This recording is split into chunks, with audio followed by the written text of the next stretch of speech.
तो बच्चों कल हम पूरे चैप्टर को बेटे कई पॉइंट में हम लोगों ने डिवाइड किया।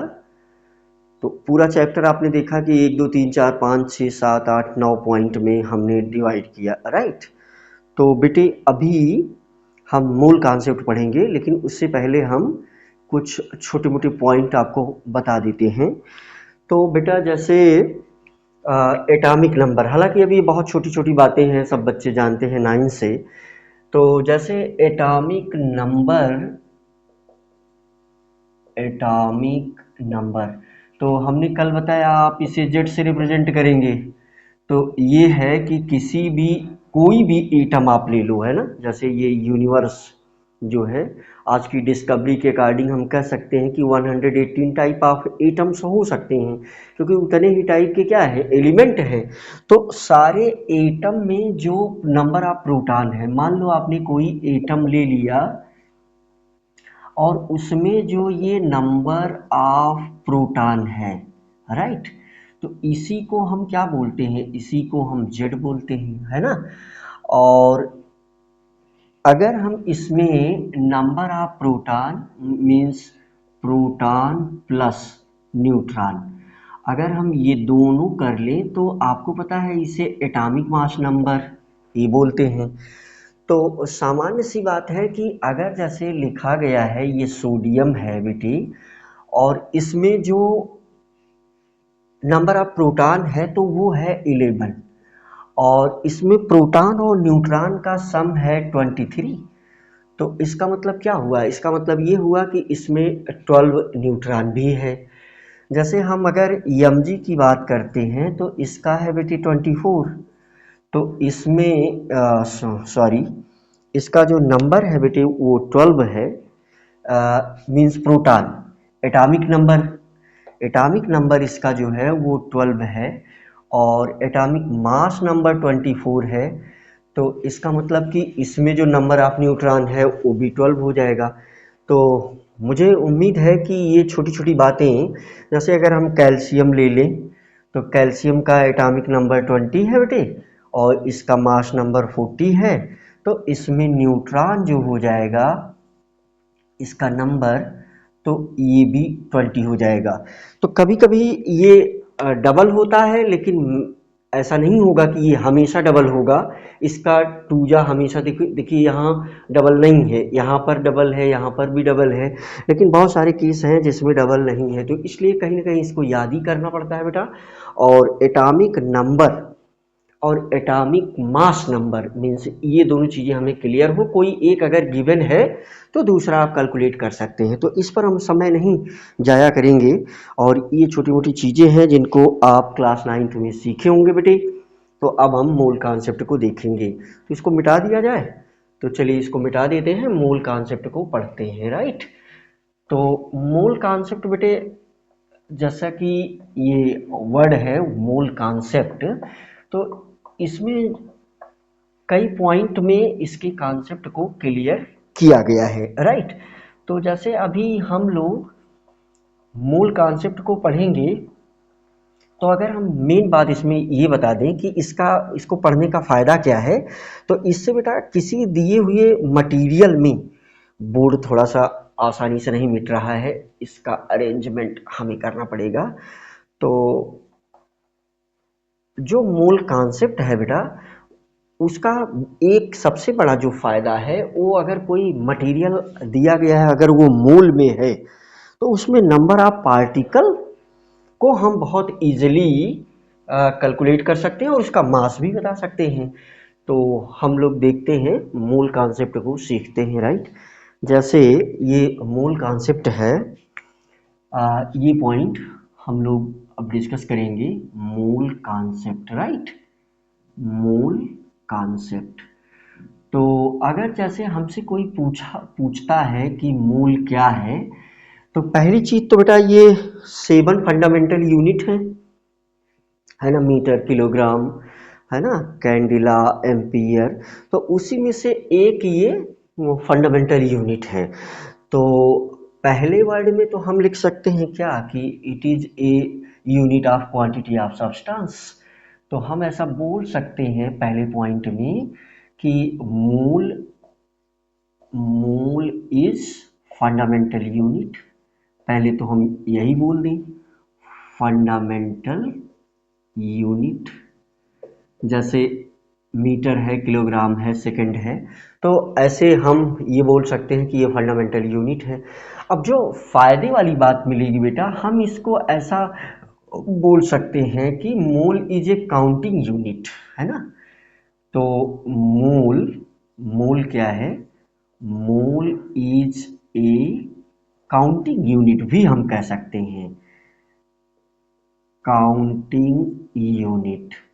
अब जरा सोचें आप कि काउंटिंग यूनिट कैसे है, तो इसके बहुत सारे एग्जाम्पल हम लेते हैं। चलिए एग्जाम्पल लेते हैं कि ये काउंटिंग यूनिट कैसे है। जैसे आप सभी को पता है कि 1 dozen is equal to 12 unit. तो ऐसे ही अगर हम बात करें, तो जैसे अगर हमने कहा कि 1 मोल एच एटम, तो हम कह सकते हैं कि ये अवोगाड्रो नंबर के बराबर। तो हम कह सकते हैं कि this will be equal to 6.022 into 10⁻23 H atoms. इसकी बात हो गई, है ना। तो ये 1 mole H atom is equal to 6.022 into 10⁻23 H atoms. अब अगर हमने ऐसा लिख दिया कि 1 मोल H2 मॉलिक्यूल्स, तो इसकी मीनिंग क्या हो गई? 6.022 इंटू 10⁻23 H2 मॉलिक्यूल्स, यानी ये H2 हो गया। अब अगर हम इसमें H एटम काउंट करें, मान लीजिए हमसे क्वेश्चन किया जाए, देख रहे हैं आप, मान लीजिए हमसे क्वेश्चन किया जाए बेटे कि इसमें नंबर ऑफ H एटम, तो बहुत बेसिक से, बिल्कुल एकदम जीरो से, है ना। इसमें नंबर ऑफ H एटम, तो आप सिंपली देख रहे हैं कि ये H2 मॉलिक्यूल है, एक H2 में 2 एटम है, तो हम इसमें 2 से मल्टीप्लाई कर देंगे। और ये जो है अवोगाड्रो नंबर है, तो इसको हम Na से रिप्रेजेंट करते हैं, तो हम ऐसा बोलेंगे कि Na मल्टीप्लाइड बाई 2। ये अवोगाड्रो नंबर ही 6.022 इंटू 10⁻23 जो है, ये अवोगाड्रो नंबर है। तो आप देख रहे हैं, हमने पहले पॉइंट में ये बताया कि ये एक तो फंडामेंटल यूनिट है, जैसे मीटर, किलोग्राम, सेकंड। दूसरी बात कि हम इसे काउंटिंग यूनिट भी बोल सकते हैं। कैसे? जैसे 1 डजन में हम 12 यूनिट बताते हैं, तो वैसे इसमें भी देखिए नंबर फिक्स है सभी में।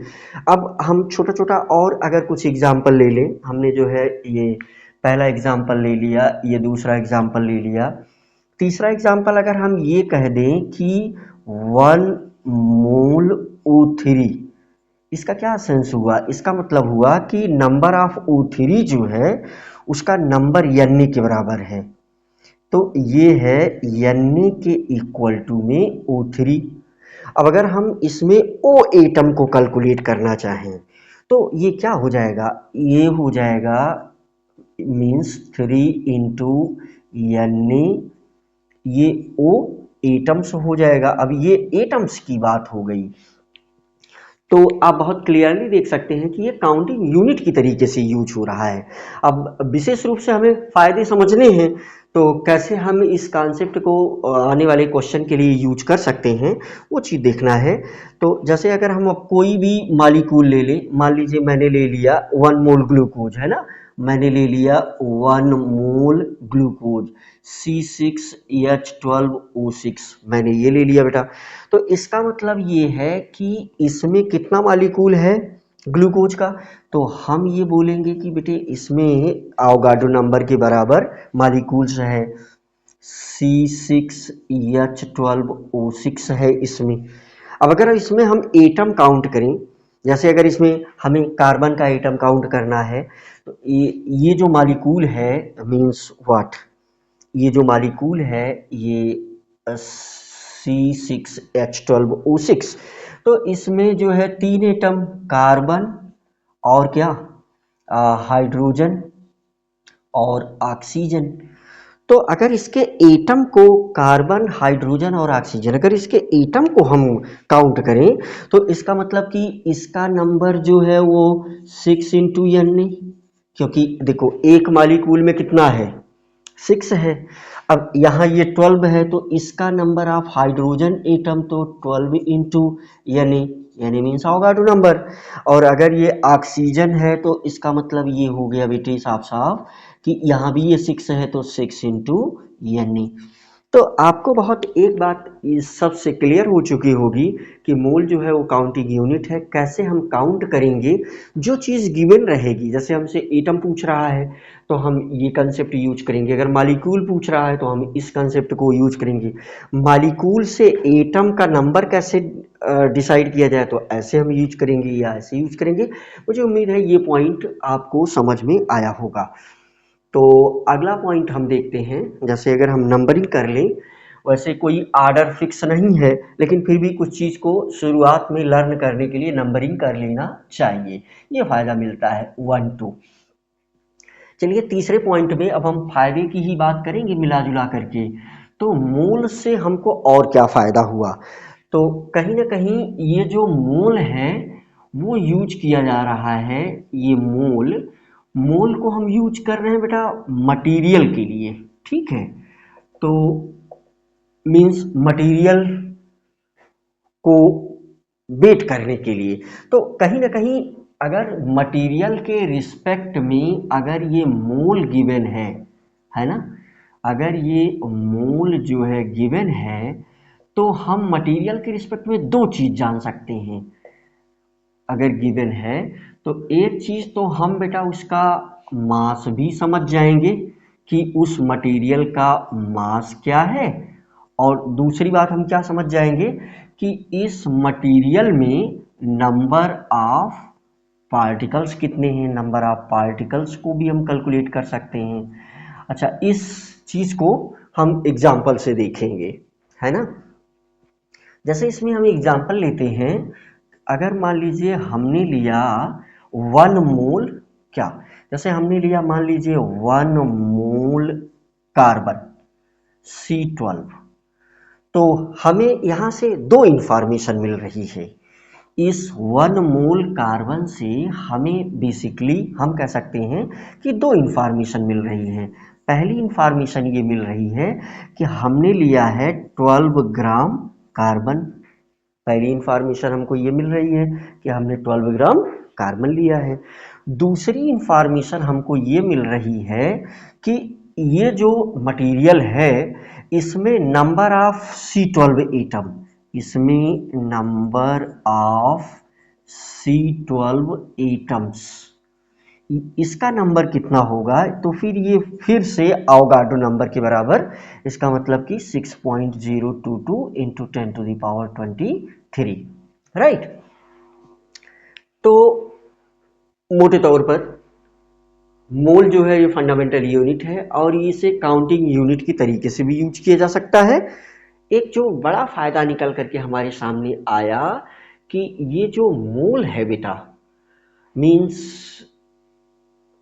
इस चीज से अगर हमें ये मटेरियल के लिए हम यूज करते हैं और अगर मोल हमको गिवन हो तो हम दो चीज पता कर लेते हैं, उस मटेरियल का मास भी पता कर लेंगे और नंबर ऑफ पार्टिकल भी पता कर लेंगे। जैसे एग्जाम्पल में हमने दिया, ऐसे आप किसी और भी एग्जाम्पल में आप अप्लाई कर सकते हो, राइट। तो ये हमने मोल कॉन्सेप्ट के 3 पॉइंट डिस्कस किए। कुछ और छोटी छोटी बातें हैं बेटा, ये छोटे छोटे इंफॉर्मेशन हैं जिनसे हम क्वेश्चन की प्रैक्टिस करते हैं। तो जैसे दूसरे एग्जाम्पल हम और भी ले सकते हैं। हमने जो है दो एग्जाम्पल लिए, इस 2-3 एग्जाम्पल इसमें लिए बेटे, एक एग्जाम्पल हमने इसमें लिया। तो ये हम, ठीक है, तो बेटा हम लोग 4th पॉइंट देखेंगे। तो जैसे 4th पॉइंट में बेटा यहीं से एक वर्ड है मोलर मास, है ना। तो जैसे अगर हम नंबर ऑफ मोल को कैलकुलेट करें तो इसके लिए कई फार्मूले हैं। जैसे number of mole, number of mole. अब मैं आप सभी बच्चों से ये कहना चाहूंगा बेटे कि इसके सारे पॉइंट इंटरकनेक्टेड हैं, है ना। तो किसी एक पॉइंट को हम अलग करके नहीं देखेंगे। तो नंबर ऑफ मोल्स अगर हमें कैलकुलेट करना हो तो नंबर ऑफ मोल्स किसके इक्वल हो सकता है? तो नंबर ऑफ मोल्स जो है बेटा ये इक्वल हो सकता है, number of moles equal to what? Given weight of material, given weight of material, या यहाँ हम मास वर्ड यूज करें, गिवन मास ऑफ मटेरियल, है ना। तो given mass of any material,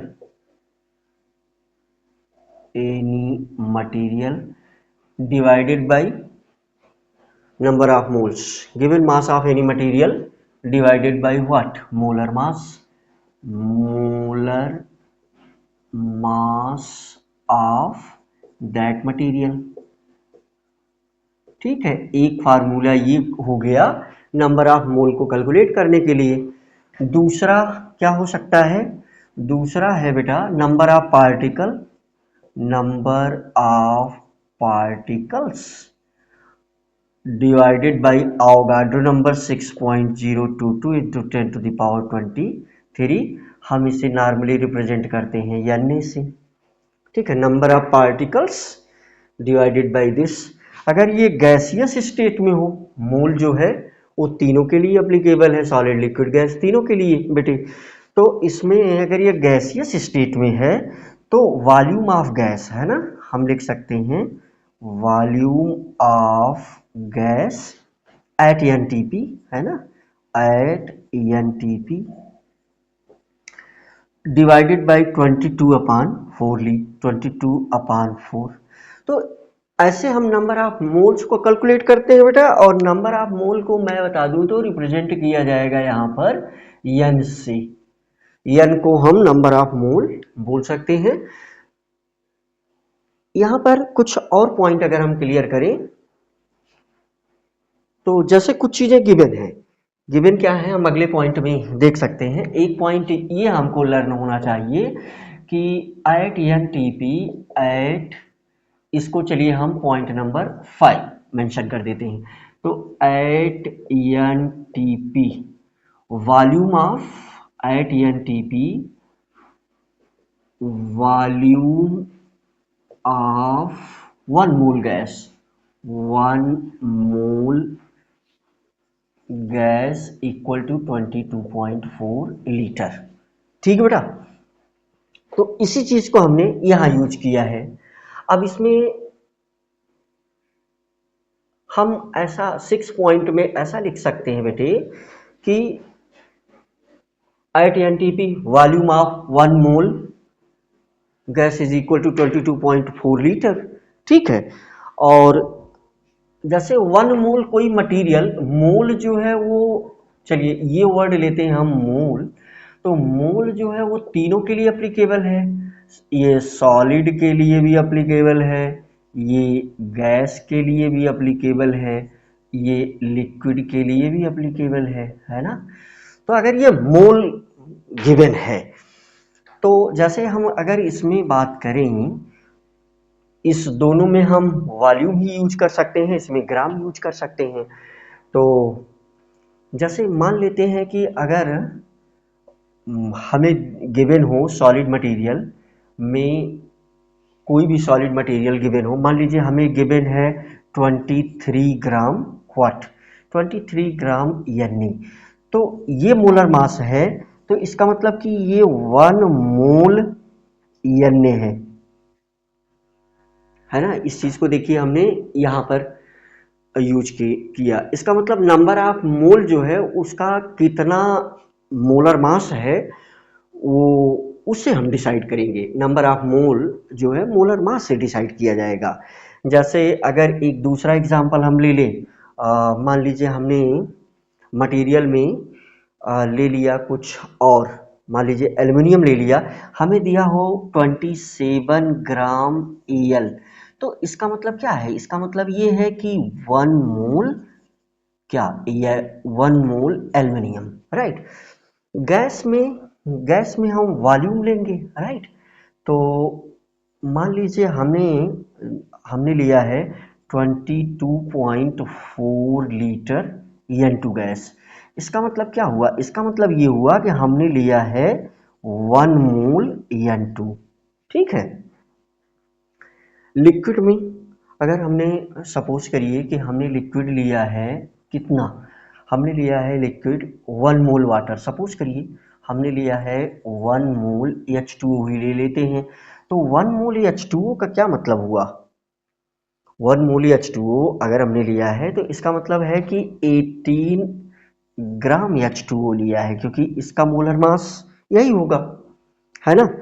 तो कुछ ये पॉइंट जो आपके मोल कंसेप्ट को बिल्ड करेंगे और आपको समझ में आएगा कि मोल कंसेप्ट कैसे सारी पॉइंट एक दूसरे से कनेक्टेड है। मेनली सही बात अगर मैं बता दूं बेटे, तो ये छोटे छोटे इंफॉर्मेशंस हैं जिनको हम यूज करते हैं। जैसे आप छोटी छोटी कक्षाओं में पढ़ते हैं, जैसे मैं अब ये मोल कंसेप्ट के सवाल आप ऐसे ही कह सकते हैं कि जैसे 9 रुपए में 15 आम, 15 रुपए में कितना आम। तो ऑलरेडी आपको एक इंफॉर्मेशन दे दी गई कि 9 रुपए में 15 आम मिल रहा है भाई, तो 15 रुपए में कितना आम मिलेगा। तो बच्चे ये छोटे छोटे सवाल छोटी छोटी क्लासों में सीख करके आए हुए हैं। अब हम इस पर कुछ छोटे मोटे क्वेश्चन भी देखेंगे कि कैसे इस पर क्वेश्चन किया गया है, और फिर मूल कंसेप्ट पर आया हुआ जेईई और नीट का भी क्वेश्चन देखेंगे। तो यही वो छोटी छोटी इंफॉर्मेशंस हैं जिन इंफॉर्मेशंस को यूज करके वो क्वेश्चंस हम इजीली कर सकते हैं। अब जैसे बेटा केमिस्ट्री में मूल कंसेप्ट तो हर जगह यूज होता है। इस जैसे ये सब बेसिक कॉन्सेप्ट में ये वर्ड आया है, तो ऐसे ही हम कह सकते हैं कि नॉर्मली ऐसे ही हम कह सकते हैं कि ये हर जगह यूज भी होता है। तो इसलिए इसके बेसिक्स को हम बहुत जीरो से सीखें। अगर मैं एक छोटा सा क्वेश्चन ले लूं, अभी मैं आप सभी के साथ एक छोटा सा क्वेश्चन ले लूं, तो इस क्वेश्चन से आप इसमें काफ़ी कुछ चीज़ें सीख सकते हैं। तो वो क्वेश्चन क्या है? वो क्वेश्चन ये है बेटे, अब जो इन्फॉर्मेशन हमने आपके सामने अभी लिखा, उन्हीं इंफॉर्मेशंस को ही हम यूज करके ये क्वेश्चन सॉल्व करेंगे, राइट। तो सपोज करिए हमने एक क्वेश्चन लिया, हमें गिवन है कि हमें 1 ड्रॉप ऑफ वाटर दिया गया है, राइट। तो क्वेश्चन क्या है? क्वेश्चन ये है कि हमें दिया गया है 1 drop water, 1 drop of water H2O, ये हमें दिया गया है। लग रहा है मेरा बोर्ड कम सूखा है, तो इसलिए ये चल नहीं रहा है ठीक से, ठीक। ओके, तो चलिए हम एक सवाल करते हैं। मान लीजिए हमें दिया गया है 1 drop of water, question 1 drop water. अब इसके विषय में थोड़ी सी इंफॉर्मेशन हमको और दी गई है कि ये 1 ड्रॉप ऑफ वाटर जो है, सपोज करिए कि ये है 0.18 ग्राम। ऐसा हमको इंफॉर्मेशन दिया गया है। अब इसमें कई क्वेश्चन पूछे जा सकते हैं, जैसे कि हमसे पहला क्वेश्चन पूछा जा सकता है कि नंबर ऑफ H2O मॉलिक्यूल बताओ। तो number of H2O molecules is equal to what. दूसरा क्वेश्चन हमसे पूछा जा सकता है बेटा, number of hydrogen atom, number of H atoms. तीसरा क्वेश्चन हमसे पूछा जा सकता है कि नंबर ऑफ, अब बेटे इतने सिंपल क्वेश्चन तो अब जेईई और नीट में कम ही आएंगे। अब ये आपका बेसिक बिल्ड करने के लिए, राइट। तो number of what, number of oxygen atom, number of H atoms कितने हुए, नंबर ऑफ ऑक्सीजन एटम्स कितना हुआ। तीसरा ABCD, D question. Number of electrons पूछा जा सकता है, नंबर ऑफ इलेक्ट्रॉन्स ये कितना इसमें होगा, ABCD। ई में नंबर ऑफ प्रोटॉन्स पूछा जा सकता है, नंबर ऑफ प्रोटॉन्स पूछा जा सकता है कि ये कितना नंबर है इसमें। EF इसमें पूछा जा सकता है आपसे, नंबर ऑफ न्यूट्रॉन्स पूछा जा सकता है बेटा कि इसका नंबर आप बता दो। तो ऐसे छोटे क्वेश्चन मूल कंसेप्ट के बेस पर आप इजीली सॉल्व कर लेंगे। तो इसका सलूशन देखते हैं फटाका। देखिए सलूशन, इस क्वेश्चन को कैसे हम जल्दी से सॉल्व कर सकते हैं। तो बेटे ये जैसा मैंने बताया कि ऐसे छोटे क्वेश्चन अब बहुत कम पूछे जा रहे हैं, लेकिन फिर भी बेस को क्लियर करने के लिए, मोल कंसेप्ट को समझने के लिए, ये बात बिल्कुल सही है बेटे कि जब तक आप मोल कंसेप्ट पर क्वेश्चन नहीं करेंगे तो वो सारे पॉइंट लर्न नहीं होते हैं। तो कहीं ना कहीं हमें बहुत अधिक प्रेशर नहीं लेना है, धीरे धीरे क्वेश्चन को करते जाना है। तो वो जो पॉइंट 5-6 पॉइंट हमने ऑलरेडी बताए तो वो कवर हो जाएंगे, राइट, वो लर्न भी हो जाएंगे। तो जैसे पहले हम क्या करें कि ये हमें वेट दिया गया, मास दिया गया है, इससे नंबर ऑफ मोल हम कैलकुलेट कर लें। तो number of moles of H2 means NH2। NH2 की मीनिंग क्या है, number of moles of H2। तो हमने फार्मूला ऑलरेडी लिखा कि गिवन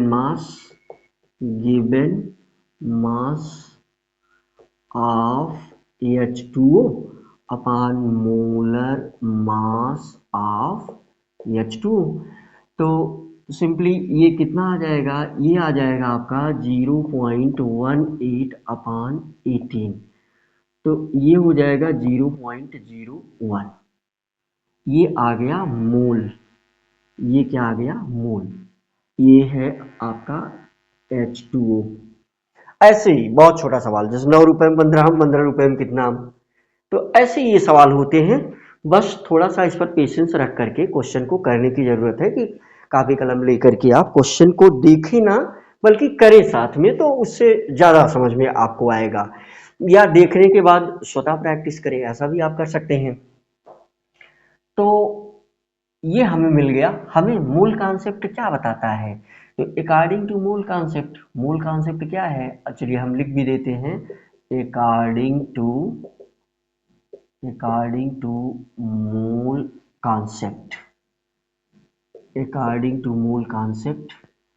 तो हमें पता है कि since 1 mole H2O is equal to 6.022 into 10 to the power 23 H2O, ठीक है। तो हमारे पास है 0.01 मोल, तो सिंपली मल्टीप्लाई कर देंगे, वही हुआ 9 रुपए में 15 हम, 15 रुपए में कितना हम, तो 0.01 मोल H2O। तो ये इक्वल टू हो जाएगा 0.01 multiplied 6.022 into 10 to the power 23।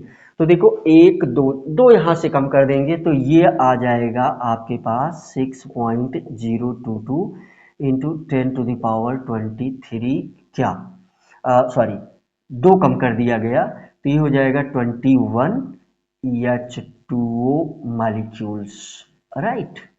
तो देखिए ये हमसे एक क्वेश्चन पूछा गया नंबर ऑफ H2O मॉलिक्यूल्स, तो ये आपका आ गया नंबर ऑफ H2O मॉलिक्यूल्स। तो ये आंसर नंबर ए है, ठीक है। ये हमारे पास क्या आ गया, आंसर ए। अब हम दूसरा क्वेश्चन देखिए, हमसे पूछ रहा है कि नंबर ऑफ हाइड्रोजन एटम बता दो।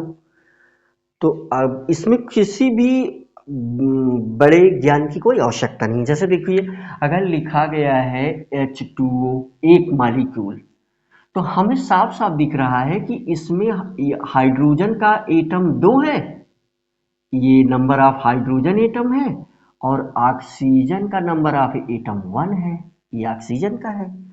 अब टोटल मॉलिक्यूल हमारे पास इतने हैं, तो हम यहाँ से easily number of hydrogen atom calculate कर सकते हैं।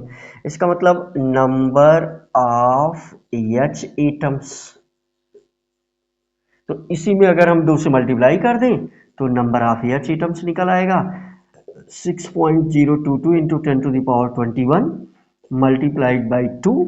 अगर 2 से आप मल्टीप्लाई करेंगे तो ये हो जाएगा 12.044 इंटू 10⁻21। ऐसे आंसर को हम डेसिमल को यहाँ खिसका भी सकते हैं, तो ये हो जाएगा 1.2044 इंटू 10⁻, एक यहाँ बढ़ जाएगा 22 एच एटम। ठीक है, ये एच एटम आ गया। हमसे अगला क्वेश्चन पूछ रहा है बेटे नंबर ऑफ ऑक्सीजन एटम। तो अगर एक में एक ऑक्सीजन एटम ही प्रेजेंट है तो इतने मालिक्यूल में, तो ये आपके पास आंसर है, ये आंसर आपके पास आ गया आंसर बी। तो बी वाले सवाल का आंसर हो गया। नंबर ऑफ ऑक्सीजन एटम देखिए कितना सरल है, बहुत ही सरल है। जैसे फिर से वही मैं रिपीट करूँ, 9 रुपये में 15, 15 रुपये में कितना हम, तो यहाँ number of oxygen atom, number of oxygen atom की अगर हम बात करें तो यही सेम हो जाएगा 6.022 into 10⁻21 A oxygen atom, right. ये आ गया आपका, इतना ही क्या हो जाएगा ऑक्सीजन एटम, ओ एटम्स। अब ये हो गया आपके पास आंसर सी, ये है सी आंसर। ठीक है, अब हमसे अगली चीज जो पूछ रहा है नंबर ऑफ इलेक्ट्रॉन। देखो यहाँ बहुत छोटी सी बात है, यहाँ पर हाइड्रोजन में यहाँ हम कैलकुलेट करते हैं। ठीक है, यहाँ पर हम कैलकुलेट कर सकते हैं। तो बेटे हम यहाँ पर कैलकुलेट कर सकते हैं कि 2 हाइड्रोजन में 2 इलेक्ट्रॉन, इस 2 हाइड्रोजन में 2 इलेक्ट्रॉन, और इस एक ऑक्सीजन में 8 इलेक्ट्रॉन, 8 इलेक्ट्रॉन। ठीक है, तो इसका मतलब इस H2O में कितने इलेक्ट्रॉन होंगे, 10 इलेक्ट्रॉन। तो एक H2O में देखिए साफ साफ 10 इलेक्ट्रॉन है, तो हमारे पास टोटल नंबर ऑफ H2O कितना है, ये है। अगर हम इसमें 10 से मल्टीप्लाई कर दें तो नंबर ऑफ इलेक्ट्रॉन नहीं कैलकुलेट हो जाएगा। तो इसका मतलब हमें जो अगली चीज सॉल्व करनी है कि नंबर ऑफ इलेक्ट्रॉन्स, तो क्या आ जाएगा 6.022 इंटू 10⁻21 मल्टीप्लाइड बाई 10, तो this will be equal to 6.022 into 10⁻22, है ना, इलेक्ट्रॉन्स। ये आ गया हमारे पास इलेक्ट्रॉन्स। तो ये आंसर नंबर आपको मिल गया डी बेटे। अब हमसे पूछ रहा है नंबर ऑफ प्रोटॉन बता दो। तो यही नंबर, सेम नंबर ऐसे ही हम काउंट कर लेंगे, किसका, यही नंबर ऑफ प्रोटॉन भी है। तो नंबर ऑफ प्रोटॉन, इसका मतलब सेम ऐसे ही कैलकुलेट कर लिया जाएगा क्योंकि प्रोटॉन का नंबर भी 10 ही है ना। यहाँ पर देखिए हम क्या कह सकते हैं, 2 हाइड्रोजन में 2 प्रोटॉन, यहाँ पर भी 2 प्रोटॉन, और यहाँ पर भी 8 प्रोटॉन, यहाँ पर भी 8 प्रोटॉन, और यहाँ पर भी आपका 2 प्रोटॉन। तो इसका मतलब कि नंबर ऑफ प्रोटॉन भी एक मॉलिक्यूल में कितना हो गया, 10 प्रोटॉन हो गया। तो फिर वही हमारा आंसर आ जाएगा। मीन्स आप जो है कर सकते हैं इसको इजीली। तो ये हमारा आंसर ई का भी हो गया, है ना। और आप नीचे सॉल्व करेंगे, ये मैंने आपको समझा दिया। अब चूंकि वही लाइन मैं बार बार रिपीट नहीं करना चाहता हूँ। अब नंबर ऑफ न्यूट्रॉन, तो हाइड्रोजन में बेटा न्यूट्रॉन तो होते नहीं, इसी ऑक्सीजन में 8 न्यूट्रॉन प्रेजेंट है। इसका मतलब एक मॉलिक्यूल में जो नंबर ऑफ न्यूट्रॉन हम बोल सकते हैं वो है 8 न्यूट्रॉन। तो इसका मतलब कि नंबर ऑफ न्यूट्रॉन अगर हमें कैलकुलेट करना हो, नंबर ऑफ न्यूट्रॉन अगर हमें कैलकुलेट करना हो तो 6.022 इंटू 10⁻21, इतना ये H2O मॉलिक्यूल है, एक H2O में 8 न्यूट्रॉन, तो इतने H2O में इसमें 8 से आप मल्टीप्लाई कर दो, तो जो आंसर आ जाएगा वो नंबर ऑफ न्यूट्रॉन हो जाएगा। ये आंसर हो गया ABCDEF का, राइट। तो ऐसे बेटा ये छोटे छोटे क्वेश्चन, मूल कंसेप्ट बेटा तब और अधिक क्लियर हो जाता है जब आप कह सकते हैं कि जब आप इस पर क्वेश्चन करेंगे। तो क्वेश्चन हम ढेर सारा देखेंगे और जेईई और नीट में आए हुए क्वेश्चन देखेंगे। तो बेटे नेक्स्ट वीडियो में हम अधिक से अधिक क्वेश्चन देखेंगे, राइट।